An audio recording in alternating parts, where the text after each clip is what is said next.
Hay muertes que se escriben en los libros de historia, y también hay muertes que la propia historia intenta ocultar. La historia que estás a punto de escuchar pertenece a la segunda categoría.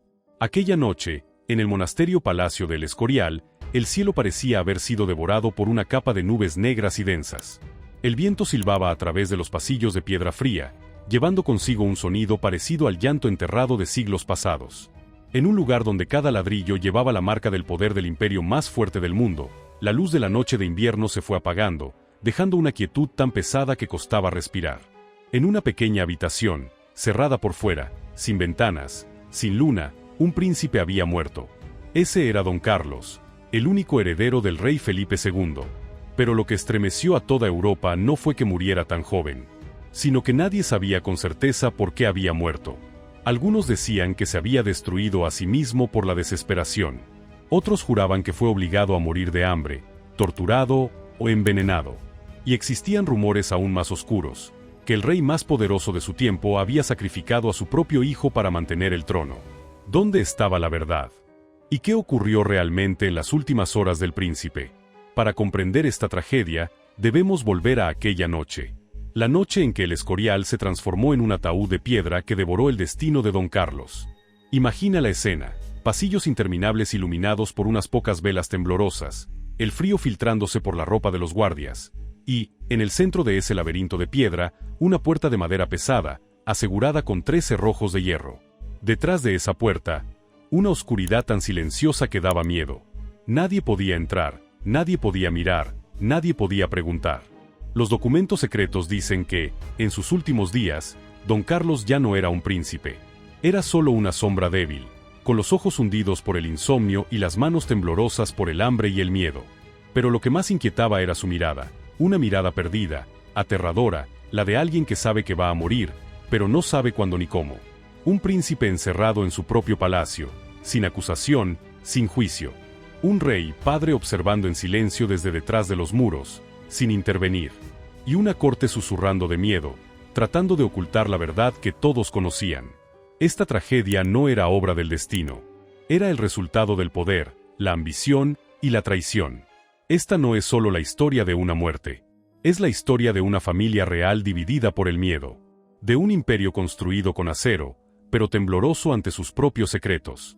Y de un alma joven aplastada por la maquinaria política más cruel de Europa.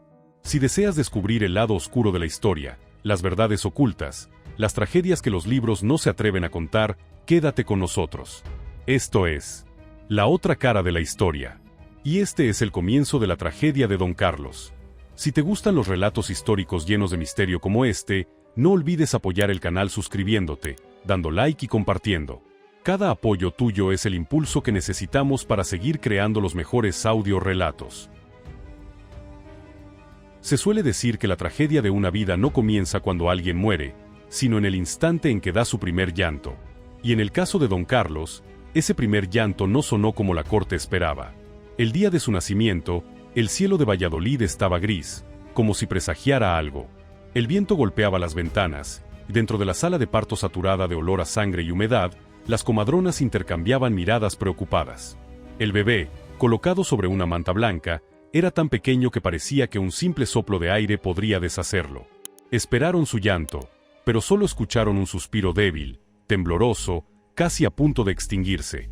Desde ese momento, el heredero del imperio español más poderoso ya llevaba las marcas de la endogamia de los Habsburgo. Su cuerpo era extraño y frágil, su rostro asimétrico, la mandíbula inferior tan prominente que deformaba su expresión. Sus ojos, grandes y siempre húmedos, transmitían una tristeza inexplicable, como si el niño ya intuyera que su vida no sería fácil. Sus brazos eran tan delicados que quienes lo cargaban temían romperlos sin querer. Una joven doncella dijo que sostenerlo era como abrazar a un pajarillo con las alas rotas, frágil, tembloroso y silenciosamente dolorido. Mientras los médicos intentaban tranquilizar a la corte, Felipe II observaba a su hijo desde unos pasos atrás con una mirada más fría que el acero de su espada. Miraba al recién nacido no con ternura, sino como quien contempla un peso que el destino ha puesto sobre sus hombros. No había amor ni odio, solo distancia, como si supiera que aquel niño no era como los demás. Y esa diferencia no representaba una bendición para un imperio en plena expansión. Carlos creció rodeado de una protección tan estricta que parecía una prisión. Las esquinas del cuarto estaban cubiertas de telas, los muebles eran redondeados, y todos debían caminar sin hacer ruido. No podía correr, ni subir escaleras, ni montar a caballo sin asistencia. Pero aquel encierro no protegió su espíritu, lo quebró. Mientras otros niños descubrían el mundo, Carlos solo podía mirarlo desde una ventana empañada. Mientras otros aprendían a confiar y amar, él solo aprendía a estar solo. Enfermaba constantemente, dormía mal y comía peor. Muchas noches, las doncellas oían su respiración agitada, como si algo se sentara en su pecho en medio de un sueño terrible. Los médicos registraron que era un niño débil, pasivo, ansioso y fácil de asustar. Sin embargo, lo que más inquietaba era su mirada, siempre triste, siempre perdida, como si su alma estuviera atrapada en un cuerpo que no le pertenecía. Y entonces llegó el accidente que selló su destino. Tenía 14 años. El palacio brillaba bajo un sol suave, y Carlos, flaco y nervioso, quiso demostrar que no era tan frágil como todos pensaban. Caminó por un pasillo alto del segundo piso, algo prohibido para él desde pequeño. Nadie sabe con certeza por qué resbaló. Algunos dicen que su capa se enganchó, otros que escuchó una voz detrás de él, otros que corría hacia un lugar donde creía que podría estar solo por fin. Todas las versiones llevan al mismo final. Don Carlos cayó por la escalera de mármol, y el sonido quedó grabado para siempre en los muros del palacio. Un crujido seco, horrible, huesos rompiéndose. Luego el golpe de su cuerpo contra el mármol frío. La sangre se extendió desde su frente como una flor roja creciendo sobre la piedra blanca. Sobrevivió, pero nunca volvió a ser el mismo. Cuando despertó, su mirada ya era otra. Ya no había tristeza suave, sino algo más oscuro, más confuso. No reconocía a la gente, olvidaba lo aprendido, sus emociones se desbordaban como agua hirviendo. Comenzaron las explosiones de rabia, los gritos, los llantos repentinos, las noches en que arañaba las paredes hasta sangrar, los momentos en que se hería solo para sentir algo real. La corte empezó a temerle.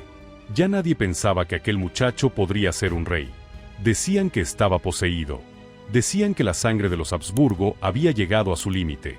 Incluso susurraban que aquella caída no fue un accidente, sino una advertencia divina. Pero lo más cruel no fueron las teorías. Fue la realidad silenciosa. Ya nadie veía a Carlos como un niño que necesitaba amor.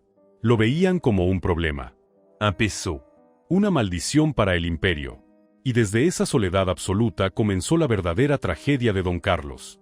La que lo llevaría a la rebelión, la desesperación, y finalmente, a la muerte silenciosa en una habitación cerrada de El Escorial.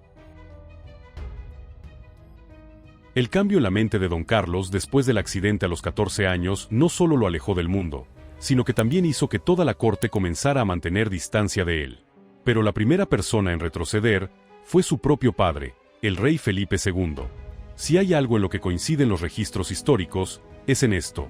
Pocos padres han estado tan distantes de sus hijos como Felipe II lo estuvo de Carlos. Incluso antes del accidente, Felipe II rara vez miraba a su hijo con los ojos de un padre. Pero después de la caída que marcó su destino, aquella mirada se transformó en otra cosa, una mirada afilada, fría, distante, como si entre ellos existiera un abismo no de sangre, sino de jerarquía, como si fueran un rey y un súbdito, y no un padre y su propio hijo. Cada vez que Carlos era llevado a ver a su padre, la habitación se quedaba helada.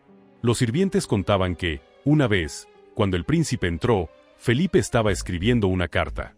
Levantó la mirada y, solo por un segundo, la luz en sus ojos se apagó como una vela al soplo del viento.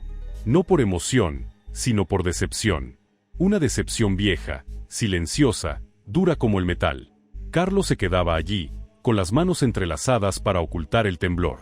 Pero Felipe no se acercaba, no le ponía una mano en el hombro, no preguntaba nada.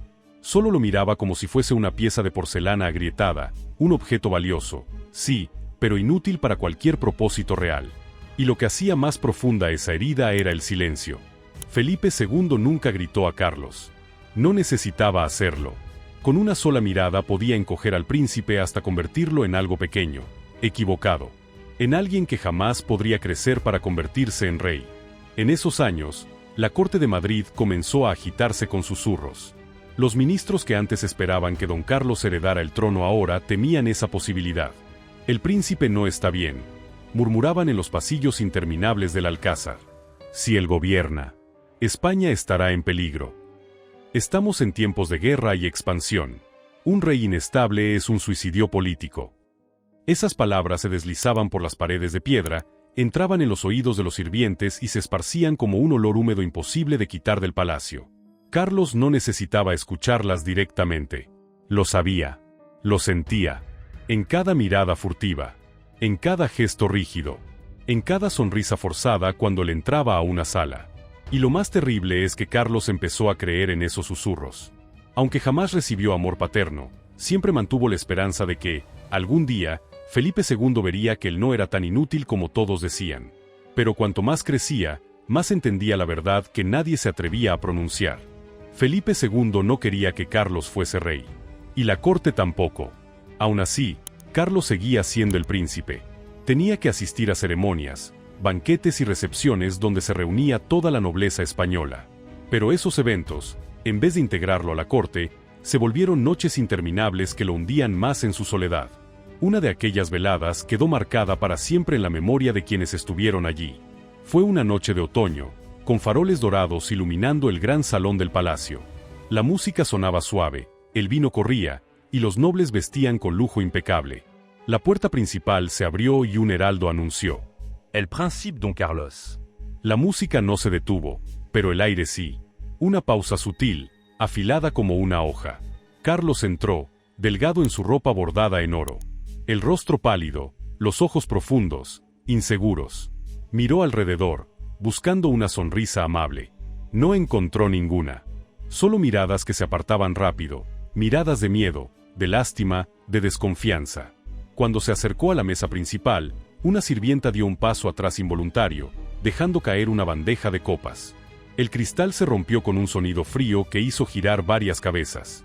La pobre muchacha no temblaba por el accidente, sino porque se había asustado al ver a don Carlos. Todos fingieron no ver. Pero Carlos había visto. Lo vio todo. Y su corazón se encogió como si una mano invisible lo apretara con fuerza. Intentó sonreír, pero la sonrisa salió torcida, triste. Avanzó hacia el rey. Felipe II seguía sentado, recto, sin volverse hacia él, sin mirarlo. Como si Carlos fuera un fantasma que había irrumpido en la fiesta de los vivos. Carlos se quedó a su lado, esperando algo, cualquier cosa. Pero Felipe continuó hablando con un ministro, ignorando por completo a su hijo. Ese instante quedó grabado en Carlos para siempre. En ese palacio, estaba completamente solo, sin amigos, sin amor, sin nadie que lo abrazara. Solo muros de piedra fría, y susurros que nunca se decían en voz alta, pero siempre eran verdad. El príncipe no sirve para ser rey. Esa noche, Carlos abandonó la fiesta caminando solo. Dejó el carruaje y regresó a pie, bajo el viento helado, con los ojos enrojecidos. Algunos sirvientes dijeron que lo vieron detenerse en un pasillo oscuro, apoyar la frente en la pared y soltar un sollozo ahogado, pequeño, pero suficiente para romper cualquier corazón sensible. Pero la corte no tenía corazones sensibles. La soledad de don Carlos se hizo más densa. Comenzó a hablar con su propia sombra. Son se rabat durant aura. Miraba el patio desde una ventana pequeña y se preguntaba si en algún lugar del mundo existía un sitio para alguien como él. Y cuando un príncipe es considerado una amenaza por su propia familia, solo quedan dos caminos: la rebelión o la destrucción. Y Carlos, herido en cuerpo y alma, acabaría eligiendo ambos. El aislamiento prolongado, los susurros helados del palacio, la mirada dura de Felipe II, todo cayó como gotas de agua amarga sobre el pecho de Carlos, día tras día, hasta que ese corazón ya no pudo soportarlo. Y entonces, en un momento que la historia jamás olvidará, todo explotó. La corte creía que el príncipe sería para siempre una sombra silenciosa, atrapada en sus propios miedos. Pero olvidaron que incluso un alma frágil, si se ve acorralada, puede levantar los dientes como un animal desesperado. Las noticias de la rebelión en las provincias de Flandes comenzaron a llegar al palacio como un viento nuevo. Cartas secretas hablaban de libertad, justicia y resistencia. Para Carlos, esos mensajes no eran política, eran una puerta abierta a la única posibilidad de escapar de la vida que le había sido impuesta. Carlos estaba convencido de que los flamencos necesitaban un símbolo para levantarse contra el poder de Felipe II, y que él, con su título, con su sangre real, sería ese símbolo. Comenzó a escribir cartas en secreto, cartas llenas de fervor, torpes pero sinceras. En ellas prometía ir a Flandes, dirigir tropas, ponerse del lado de los rebeldes. No por ambición al trono, sino por libertad. Por aire. Por huir de la prisión invisible que era su propio palacio. Pero un príncipe no puede tener secretos. No en un palacio lleno de ojos. Una noche de diciembre, mientras Carlos escribía a la luz de una vela, la sombra de un sirviente apareció en la puerta. Bastó un destello de papel descubierto, un movimiento torpe, para que el desastre se desencadenara. La carta cayó al suelo. El sirviente la recogió. Y todo el mundo del príncipe se vino abajo. Carlos se abalanzó para recuperarla, respirando como un animal acorralado. Pero ya era demasiado tarde. La información llegó a Felipe II en pocas horas. El rey no gritó. No se alteró. Simplemente ordenó: que venga don Carlos. En la sala grande, iluminada por velas altas, los retratos de los antepasados parecían observar a padre e hijo desde las paredes con ojos inmóviles y severos. Carlos entró temblando. Felipe II levantó la carta. ¿Es tuya? Carlos quiso mentir, pero no pudo. Asintió apenas, sintiendo que la garganta se le cerraba. ¿Quieres abandonar España? ¿Quieres levantarte contra mí? La voz no era alta, pero cada palabra cortaba como acero. Toda la vida de sentirse inútil, rechazado, humillado, ardía en el pecho de Carlos. Y estalló. No quiero luchar contra vos, solo quiero vivir. Vivir. Repitió Felipe con frialdad. Un príncipe vive obedeciendo. Aquello fue la chispa sobre un campo seco. Carlos gritó: recuperaré mi derecho a ser rey. El eco del grito resonó como un trueno. Para Felipe, eso no era rebeldía, era traición. Sus ojos se volvieron más oscuros, más fríos. Nunca serás rey. No mientras yo viva. Esas palabras quebraron algo dentro de Carlos. Cayó en una risa amarga, nerviosa, casi histérica. Queréis que desaparezca, ¿verdad? Dios os dio un hijo imperfecto y nunca lo perdonasteis. Felipe no respondió. El silencio fue más cruel que cualquier castigo. Carlos retrocedió, viendo enemigos en cada sombra. Oía pasos que no existían. Sentía ojos que lo observaban desde detrás de los muros. Su mente herida se hundía en un mar de miedo y confusión. Y en esa confusión, nació la rebelión. No la rebelión de un caudillo fuerte, sino la de un corazón roto. Corrió por los pasillos, hablando solo, escribiendo y rompiendo cartas, convencido de que alguien intentaba matarlo. Ya no distinguía entre realidad y terror. La corte tardó poco en comprender que el príncipe había traspasado la línea. Y Felipe II, un rey que anteponía el orden del imperio a cualquier lazo de sangre, tomó la decisión inevitable. Una decisión que conduciría a don Carlos hacia la oscuridad del calabozo de El Escorial. Una decisión que haría estremecer a toda Europa. Una decisión sin retorno. Aquella noche, el palacio parecía estar conteniendo la respiración. Lo ocurrido en el enfrentamiento entre Carlos y Felipe II se extendió por los pasillos como chispas diminutas deslizándose entre un montón de paja seca. Pero antes de que nadie alcanzara a comprender lo que estaba pasando, el príncipe ya había desaparecido de su habitación. Nadie sabía a dónde había ido Carlos. Nadie sabía qué pensaba hacer. Solo había una cosa que todos sentían en el aire: algo se estaba rompiendo en la oscuridad del Alcázar. El cielo de Madrid era un manto negro, y una lluvia pesada caía como si quisiera lavar los secretos podridos de la corte. Los truenos rugían a lo lejos, los relámpagos rasgaban el cielo, iluminando las paredes de piedra, frías y temblorosas bajo el viento nocturno. Y en medio de ese caos, una figura delgada corría por los pasillos oscuros, como un alma tratando de escapar de una sentencia de muerte escrita solo para ella. Era don Carlos. Su capa, antaño bordada con hilos de oro, pesaba ahora por el agua y el barro. El pelo, empapado, se le pegaba a la frente. Los ojos abiertos de par en par, enrojecidos por el insomnio y el pánico. Corría de un pasillo a otro sin ver con claridad, solo con la certeza de que tenía que escapar de aquel lugar antes de que su padre actuara. Flandes. Solo tenía que llegar a Flandes. Allí encontraría libertad, aliados, la oportunidad de levantarse contra la prisión que le apretaba el cuello. Sus pasos resonaban sobre la piedra mojada, resbaladizos, nerviosos. Cada vez que miraba hacia atrás, imaginaba ver la sombra de los guardias persiguiéndolo. Cada golpe de lluvia en los tejados, Cada ráfaga de viento contra las ventanas se convertía en el sonido de enemigos acercándose. En la mente alterada de Carlos, el palacio se había transformado en un laberinto sin salida. Las estatuas antiguas lo miraban con reproche. Las puertas de hierro parecían estrecharse, como si quisieran tragárselo. El olor a humedad en la piedra, el humo de las antorchas, el aire helado que entraba con la lluvia, todo se mezclaba en una sensación de asfixia que casi no lo dejaba respirar. Carlos llegó a la parte oeste del palacio, donde un acceso llevaba al patio trasero, cerca de un tramo de muralla más bajo. Había estudiado ese camino días atrás, cuando la sospecha y el miedo ya lo habían empujado a diseñar rutas de escape en su cabeza.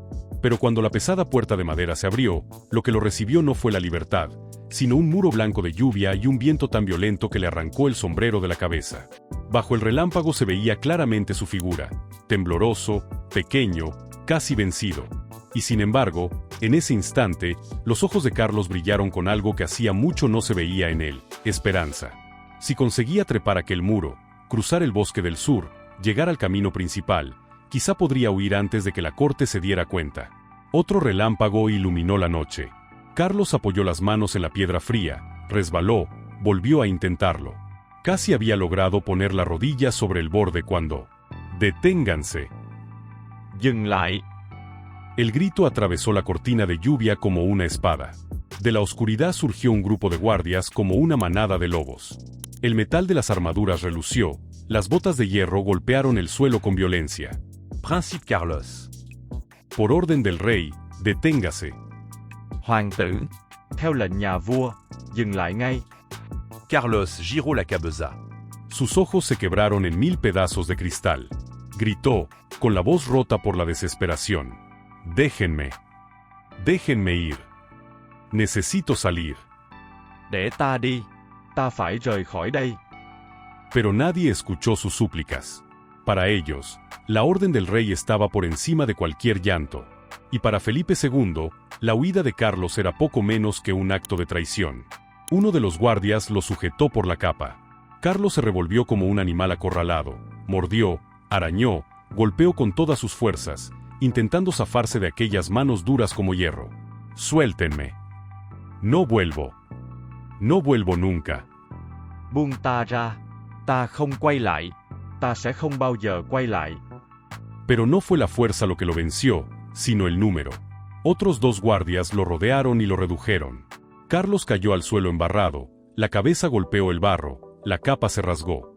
Lloraba, sin saber si por el dolor o por la desesperanza. Una mano de hierro le sujetó las muñecas.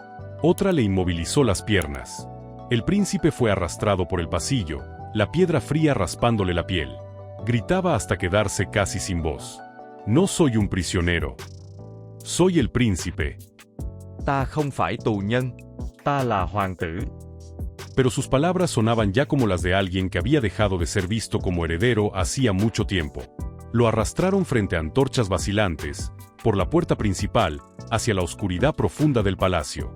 Y cuando la gran puerta del corredor sur se abrió, él ya estaba allí. Felipe II. Nadie oyó sus pasos. Nadie supo cuándo había llegado.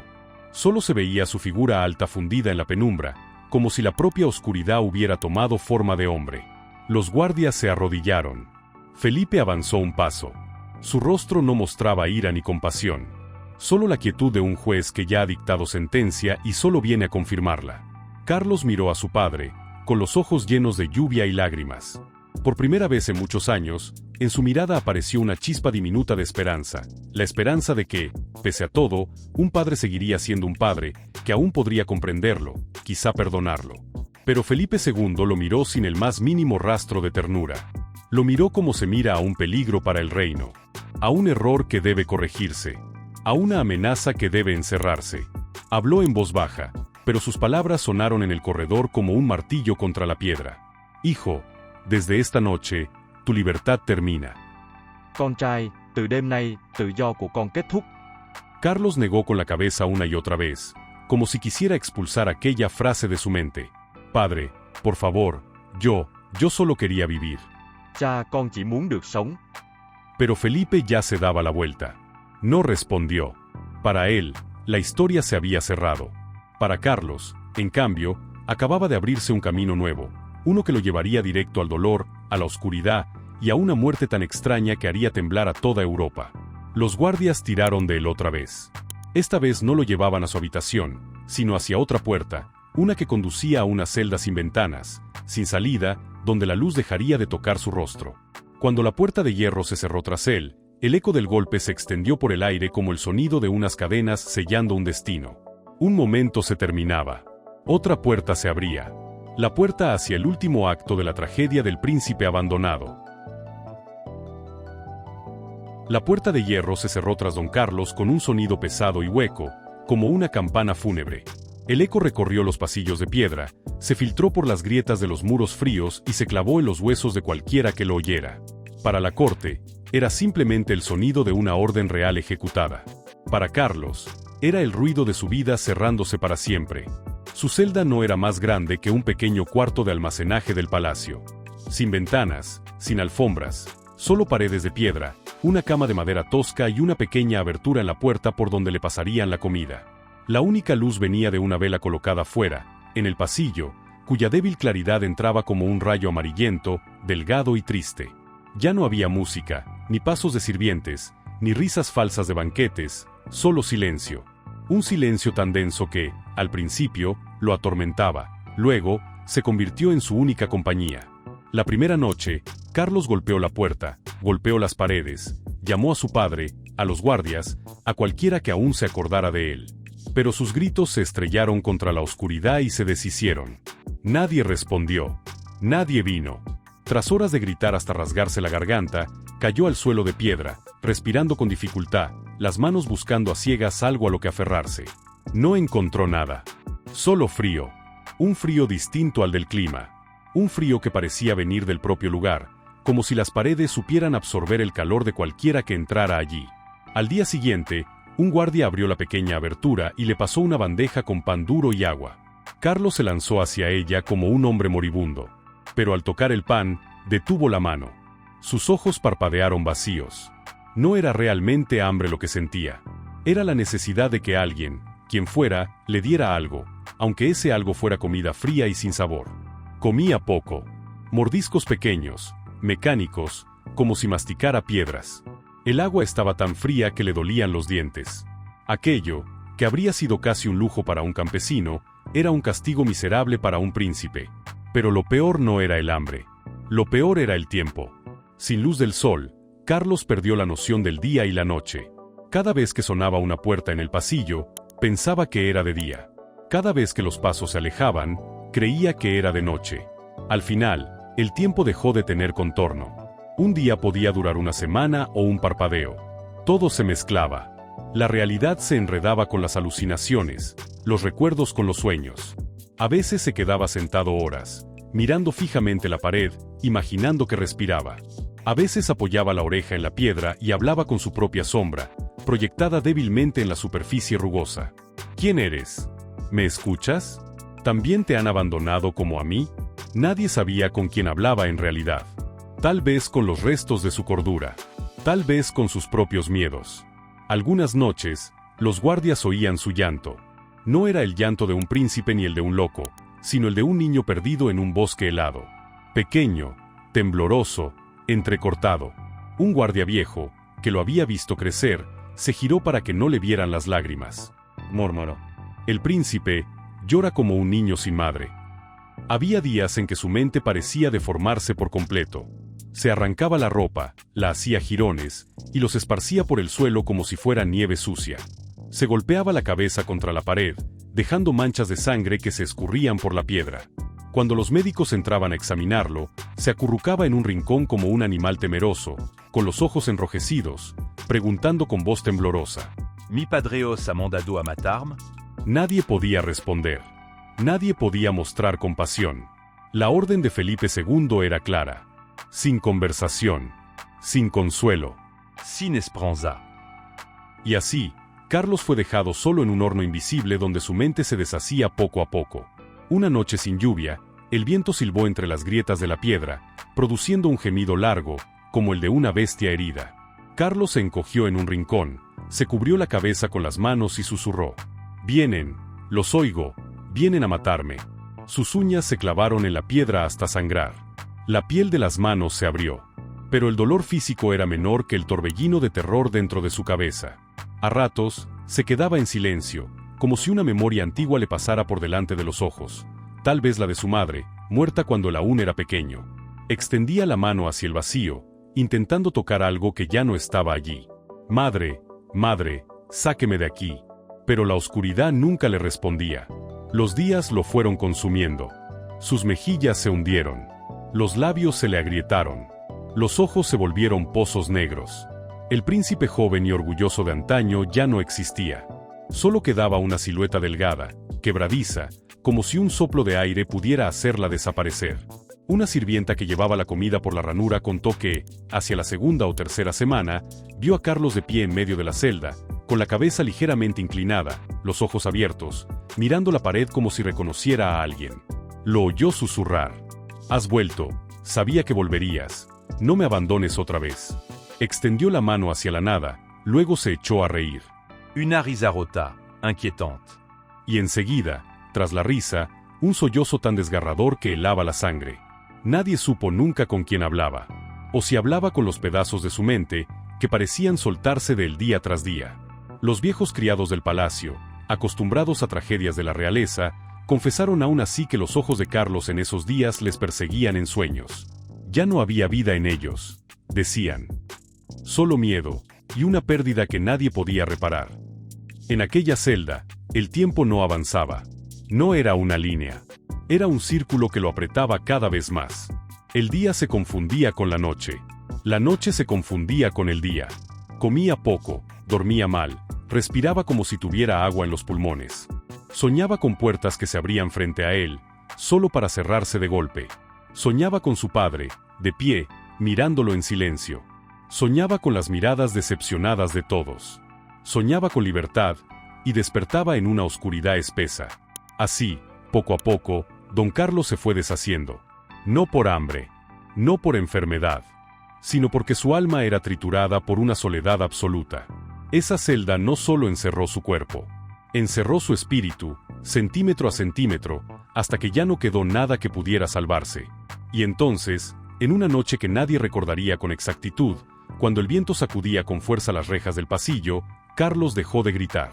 Dejó de llamar a su madre. Dejó de llamar a su padre. Solo quedó el silencio.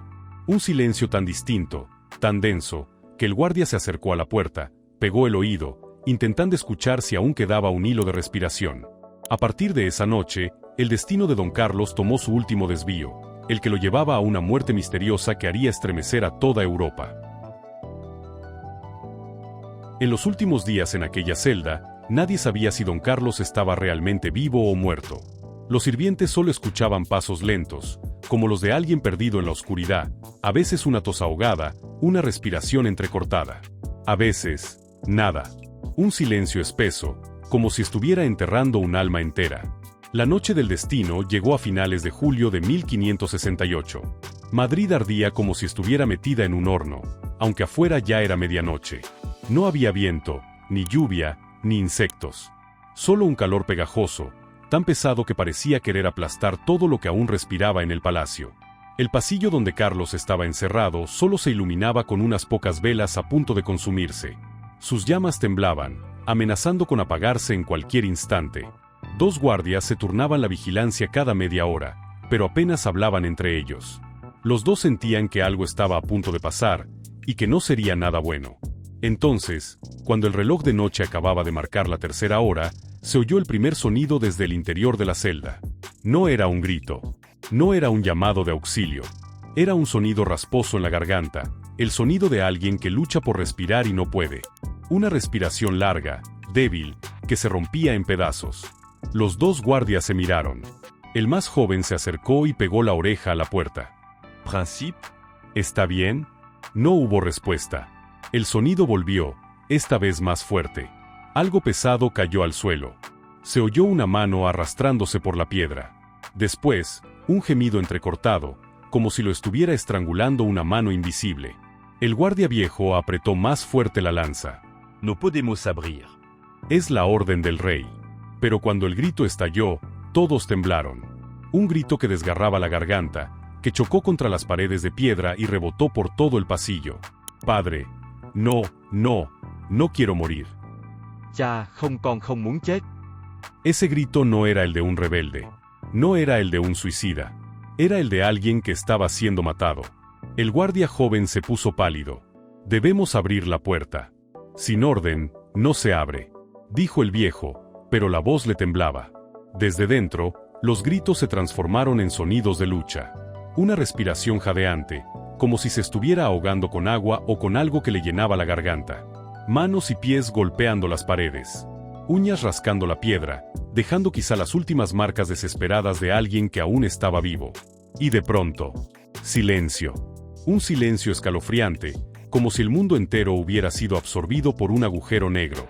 Los guardias esperaron 1 minuto, luego 2, luego 5. Nada. Ni un ruido. Ni un suspiro. Ni un paso. Solo silencio. Ese tipo de silencio que anuncia la muerte. Unas horas después, cuando el amanecer empezaba a clarear, un hombre con capa negra apareció en el pasillo. Nadie se atrevió a preguntarle quién era. Solo bajaron la cabeza y se hicieron a un lado para dejarle pasar. El hombre no llevaba armas, pero su presencia bastaba para dejar a todos sin aliento. Se detuvo frente a la puerta y dio una orden breve. Abrid. Nadie preguntó de dónde venía la orden. Todos sabían que solo una persona en todo el palacio podía mandar abrir esa puerta: Felipe II. Los cerrojos de hierro se retiraron con un chirrido largo. Cuando la puerta se entreabrió, un olor frío, húmedo y con un dejo dulzón difícil de describir salió de la celda. El guardia joven se tapó la boca. El viejo cayó casi de rodillas. A la luz débil, vieron a don Carlos tendido en el suelo de piedra, el cuerpo encogido, la ropa pegada al sudor y a la suciedad. Sus ojos estaban entreabiertos, sin vida. La boca seca, retorcida. Las manos flacas, llenas de venas marcadas, con los dedos apuntando hacia la nada, como si en sus últimos instantes hubiese visto algo aterrador delante de él. No había heridas. No había sangre. No había signos de suicidio. Solo un cuerpo que parecía haber sido vaciado de vida desde dentro. El hombre de negro entró, se arrodilló junto al príncipe y le tomó el pulso en el cuello. Luego se levantó y dijo a los guardias: «El príncipe ha muerto». Nadie preguntó por qué. Nadie se atrevió. Solo vieron que, sobre la pequeña mesa de la celda, quedaba todavía un cuenco de barro. Estaba seco, pero en el borde se notaba un residuo amarillento, una capa fina que más tarde todos llamarían con un nombre escalofriante: la medicina del rey.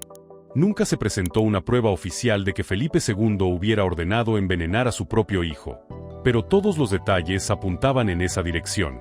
Los embajadores extranjeros escribieron en cartas a sus países que el rey deseaba resolver el problema de manera discreta. Los sirvientes contaron que, días antes de morir, Carlos había recibido sedantes muy fuertes. Y todos sabían que, en aquella época, medicina podía ser una palabra educada para decir veneno. La noche en que el príncipe murió, un guardia juró haber visto la silueta del rey al final del pasillo. Solo, sin escolta, sin antorchas. Estaba inmóvil como una estatua, con la mano apretando con fuerza la cruz que llevaba. Nadie lo oyó pronunciar palabra. Solo vieron sus labios moverse, como si rezara o suplicara perdón. Pero la corte no quería que el pueblo supiera nada más que lo que se iba a anunciar oficialmente. Don Carlos había muerto de enfermedad. Sin grand funeral. Sin largos discursos. Sin explicación de la causa. Su cuerpo fue sacado de la celda en un silencio absoluto. Solo unos cuantos sirvientes ancianos, que le habían cuidado desde niño, se atrevieron a inclinar la cabeza durante más tiempo. Uno de ellos dijo después: «Cuando se llevaron al príncipe, escuché las cadenas de hierro sonar suavemente, como si las cadenas por fin estuvieran satisfechas». ¿Y Felipe II? Aquella mañana se presentó ante la corte con una calma que helaba la sangre. No temblaba, no parecía derrumbado. Nadie se atrevió a preguntar qué sentía, qué pensaba, si había llorado. El rey no lloraba delante de nadie. Solo pronunció una frase. Dios decide. Pero la historia no se deja engañar tan fácilmente. Y esa pregunta, la más oscura de toda la tragedia, ha perseguido a la memoria de Felipe II durante más de 450 años. ¿Puede un rey sacrificar a su propio hijo para salvar su imperio? Nadie lo sabe con certeza. Pero la noche en que Carlos murió, el Escorial estuvo más frío que nunca. Y muchos juraron que, cuando el viento soplaba por aquellos pasillos oscuros, se escuchaba una voz débil susurrar: Padre, déjà me vivir. La noticia de la muerte de don Carlos no se extendió por el Palacio de Madrid con campanas ni con proclamas, sino con silencio. Un silencio extraño, pesado, como si toda la corte ya lo supiera desde antes y solo estuviera esperando el momento de confirmar aquello que nadie quería decir en voz alta: el príncipe ya no existía. Aquella mañana, el cielo estaba gris como ceniza. Gotas de rocío, densas, se pegaban a los cristales de las ventanas, borrando las figuras de soldados y doncellas que se movían con prisa. En el gran salón del palacio, los nobles se reunieron por orden del rey, todos con el rostro duro como piedra. La cautela flotaba en el aire, una palabra equivocada podía considerarse traición. Entonces entró Felipe II. Vestía de negro riguroso, con un crucifijo en la mano. Su rostro no estaba enrojecido por el llanto ni pálido por el dolor. Solo, inmóvil. Una inmovilidad inquietante, que nadie sabía si era fuerza de rey o una máscara cuidadosamente colocada para ocultar algo aún más oscuro. Se detuvo frente a la corte y habló con voz grave, clara, sin un temblor. Mi hijo, el príncipe don Carlos, ha muerto de enfermedad. Nadie levantó la cabeza para reaccionar. Nadie respiró más fuerte de lo necesario. Todos se arrodillaron como si aquello fuera parte de un ritual antiguo, donde la verdad importaba menos que la obediencia. Pero esa frase, ha muerto de enfermedad, encendió susurros que corrieron como fuego entre paja seca. ¿Enfermedad? ¿El príncipe había muerto de enfermedad? ¿O el rey simplemente escogía la palabra más segura para taparlo todo? Esas tres palabras sonaron en el palacio como una fórmula mágica destinada a cerrar bocas. Pero cuanto más se intentaba ocultar, más crecían los rumores. Las doncellas murmuraban en las esquinas. El rey ha sacrificado a su hijo. Los ministros susurraban detrás de las columnas. Eligió el imperio antes que la familia.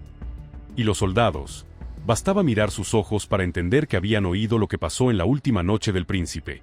Sin embargo, todo rumor se desvanecía en el aire cuando Felipe II se acercaba al lugar donde reposaba el cuerpo de su hijo.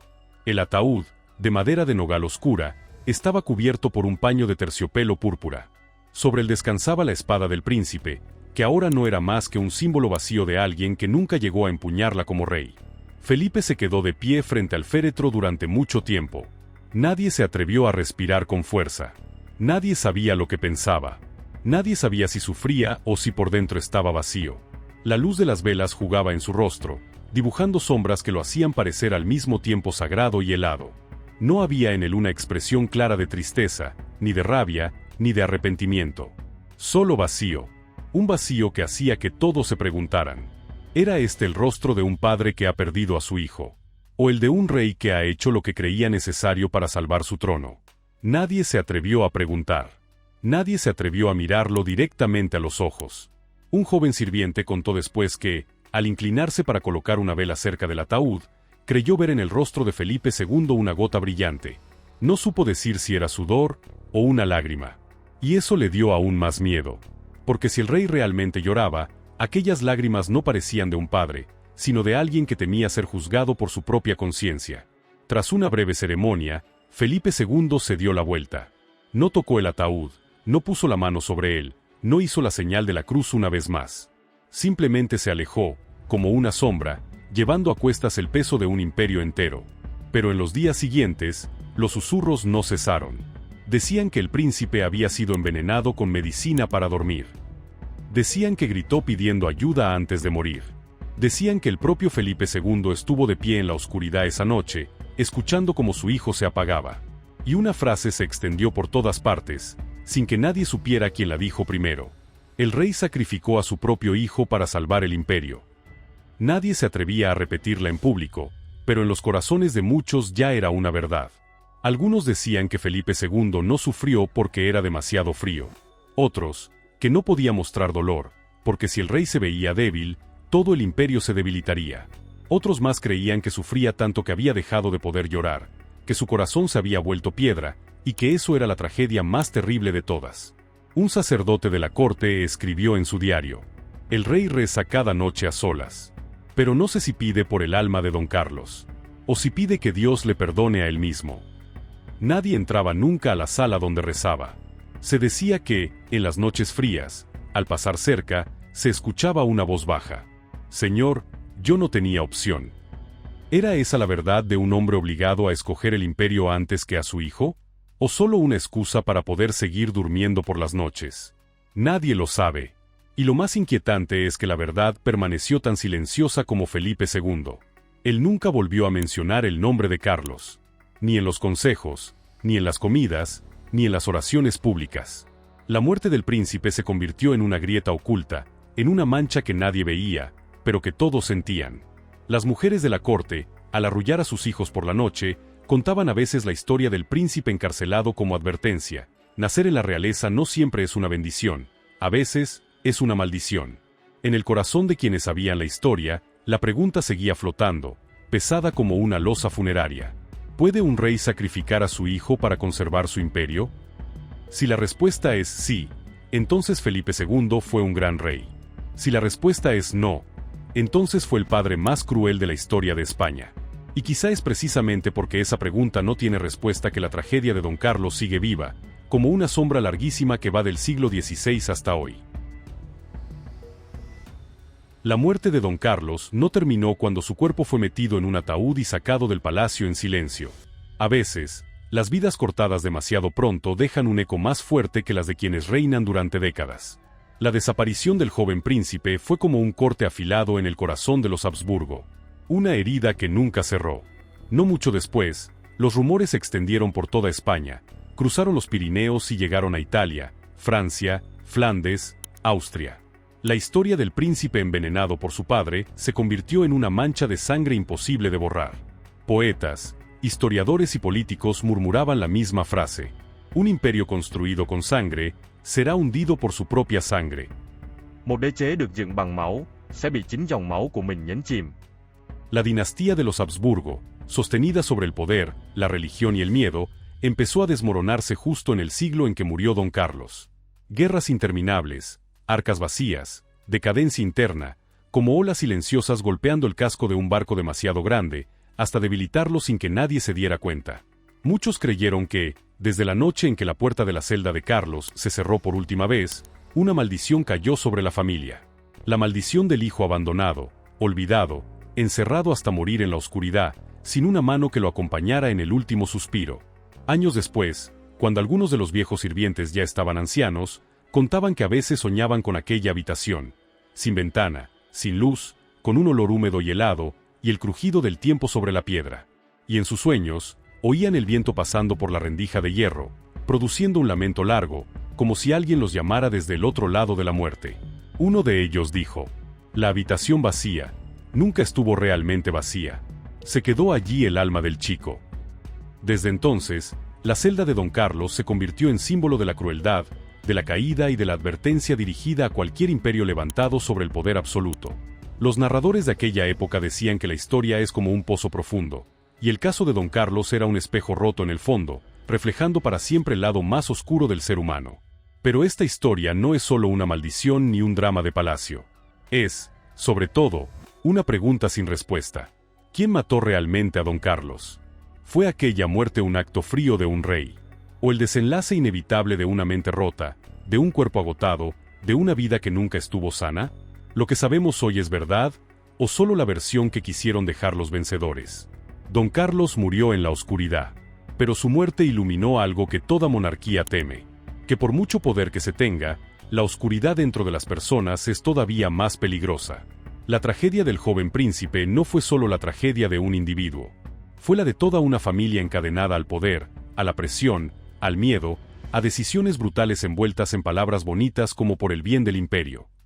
Hoy, frente a los muros fríos del monasterio del Escorial, donde Carlos pasó sus últimos días, si uno escucha con atención, el viento que se cuela entre las piedras suena como un suspiro largo de la historia. No es un grito, no es un ruego, es un suspiro. El suspiro de un alma que nunca fue libre. Y ese es el verdadero legado de la tragedia de Don Carlos. Un signo de interrogación, una especie de maldición, y una historia que el tiempo no ha logrado enterrar. Porque, al final, la historia nunca se acaba. Solo sigue haciendo preguntas que los seres humanos no se atreven a responder. Si esta historia ha tocado algo dentro de ti, apoya al canal suscribiéndote, dejando tu like y compartiendo, para que tengamos más fuerza para seguir creando más audios de historia y misterio. Porque solo cuando tú estás aquí, Las historias olvidadas pueden seguir siendo contadas.